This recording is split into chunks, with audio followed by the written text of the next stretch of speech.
ఇప్పుడు దాన్ని కూడా కొంతమంది విమర్శిస్తున్నారు.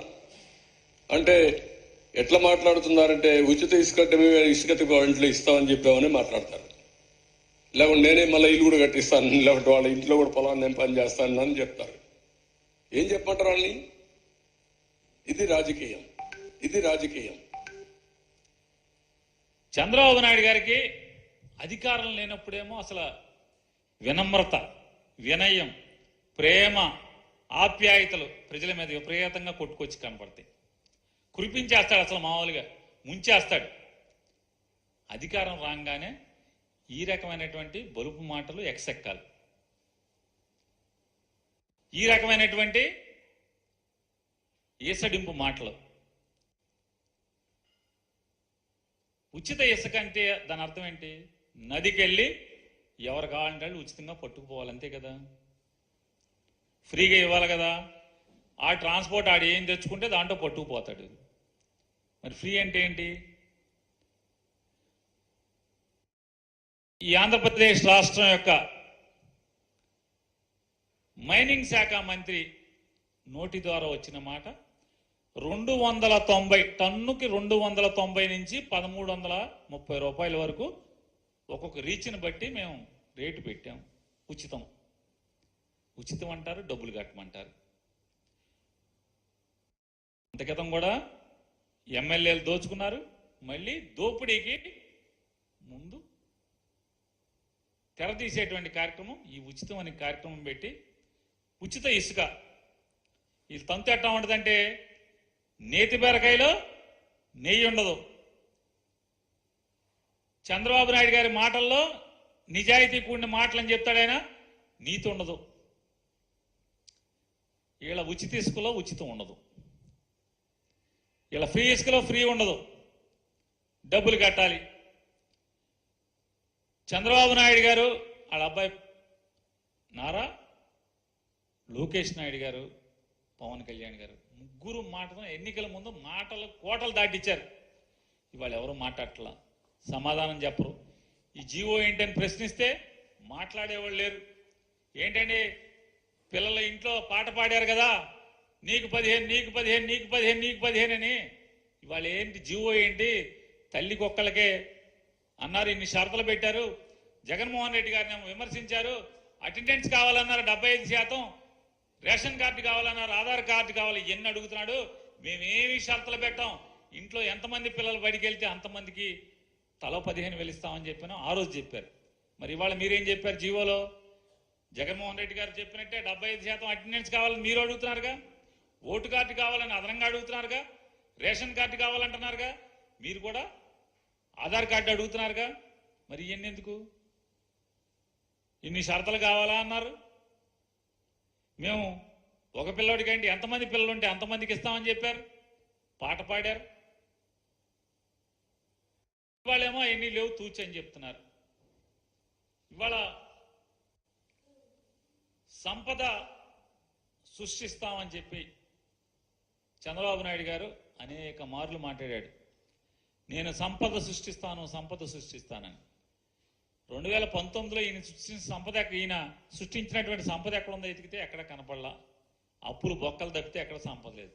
మళ్ళీ ఇప్పుడు ఏంటి అంటే అప్పులు సృష్టించడంలో, సంపదలు సృష్టించడం దేవుడెరుగు, అప్పులు సృష్టించడంలో దేశంలోనే మొదటి రాష్ట్రంగా చంద్రబాబు నాయుడు గారు నిలబెడుతున్నాడు ఆంధ్రప్రదేశ్ రాష్ట్రాన్ని. ఇవాళ బోణి బోణి ఏదో చెప్తారు కదా, ఇంటి మొత్తం అన్నం పొలికంద మొత్తం అంతా చూడక్కర్లేదు, అన్నం ఉడికిందో లేదో మొత్తం చూడాలి. మొత్తం బోణి బోణి అసలు మామూలుగా అరికాళ్ళ పారాయణ ఆరలేదు, మొత్తం మొదలు అప్పులతోనే మొదలెట్టేశారు. ఏం చెప్తారు జగన్మోహన్ రెడ్డి గారు? ఏమిచ్చారు? మీరు మాకేమిచ్చారు? మీరు మాకేమి ఇవ్వలేదు కదా. మీరు అప్పులు గోతులు అగాధాలే కదా ఇచ్చెళ్ళింది.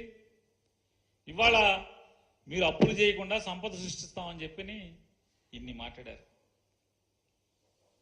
ఇవాళ మత్స్యకార భరోసా జగన్మోహన్ రెడ్డి గారు 10,000 ఇస్తా అంటున్నాడు, మేము 20 ఇస్తామన్నారు. ఏది?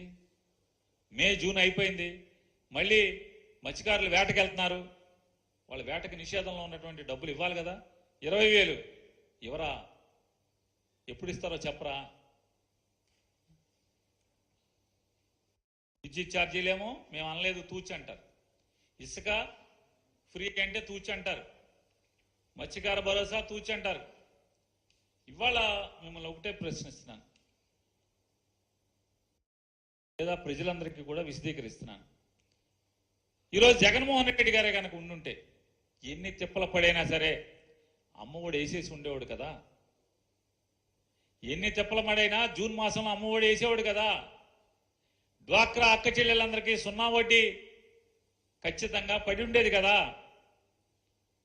చదువుకునేటువంటి ప్రతి విద్యార్థికి విద్యా దీవెన కానీ వసతి దీవెన కానీ ఈ 2 పడేవి కదా. మత్స్యకారులకి అందరికీ కూడా మత్స్యకార భరోసా పడి ఉండేది కదా, 10,000 రూపాయలు.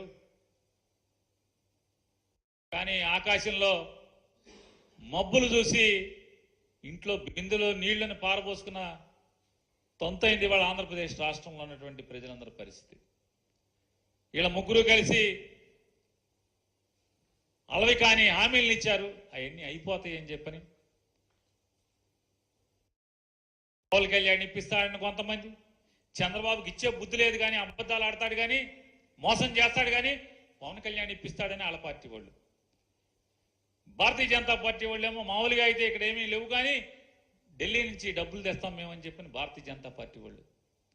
మీరు ముగ్గురు కలిసి ఈ ఆంధ్ర రాష్ట్ర ప్రజలకి ఇవాళ మోసం చేయటంలో ముందున్న మాట వాస్తవమా కాదా అనేది మీకు చెప్తూ, ఇవాళ తెలుగుదేశం పార్టీ లేదా కూటమిలో ఉన్నటువంటి మొత్తం కూడా ఈ ప్రజలకు మీరు సమాధానం చెప్పాల్సిన అవసరం ఉంది. మీరు మోసానికి, మీరు చేసిన పాపాలకి ఖచ్చితంగా మీరు ప్రజలకి సమాధానం చెప్పాల్సినటువంటి అవసరం ఉంది. కానీ ఒక్కళ్ళు కూడా ప్రశ్నించాల్సినటువంటి లేదా ప్రశ్నించేటువంటి వైఎస్ఆర్ కాంగ్రెస్ పార్టీ బాధ్యతగా మీరు చేస్తున్న మోసాలని ప్రశ్నిస్తుంటే ఒక్కడు కూడా సమాధానం చెప్పే పరిస్థితి లేదు. కూటమిలో ఎవరు కూడా ఒక్కళ్ళు కరెంటు ఛార్జీలు, ట్రూ అప్ ఛార్జీలు మీరు తీసేస్తా ఉన్నారు కదా, ఎందుకు వాళ్ళు ట్రూ అప్ ఛార్జీలు బిల్లులో వస్తున్నాయి? నేను చెప్పానా అని చంద్రబాబు నాయుడు గారు విలేకరులను